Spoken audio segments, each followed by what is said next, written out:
Hey everybody, it's Mary from Life in the RV, and today we're here to talk to you about those lithium batteries that we put in a couple weeks ago.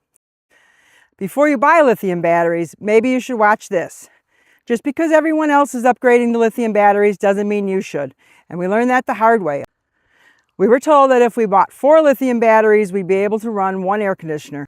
We were also told we only needed 2. We didn't need new batteries, so that was our first mistake. We boondock a lot, so we decided to go with 4 just to be safe. Then came the surprises. We had to buy equal length cables, $130. We needed to buy a BIM, another $130. So already we're deeper than we originally planned.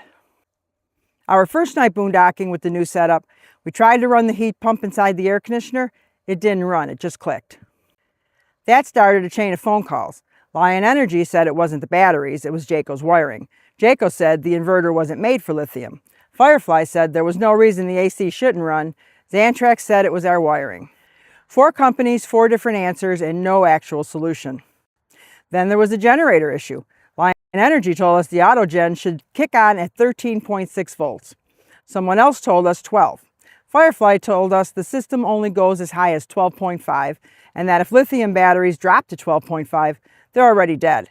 So the generator setting is basically useless now. On our second day of boondocking with minimal power use, 1 light, a small bedroom fan for the dog, and the residential fridge, our batteries dropped to 38% by 9 p.m. after only 6 hours. If I hadn't checked, we would have woken up with dead batteries and no way to charge them. Here's our batteries. We still have them marked from when we put them in. We know we put them in right because we checked with quite a few people. Meanwhile, our old lead acid batteries made it through the night just fine with just those 3 things. So here's the bottom line. Lithium batteries can be great, but only if your rig is actually compatible. Apparently ours isn't.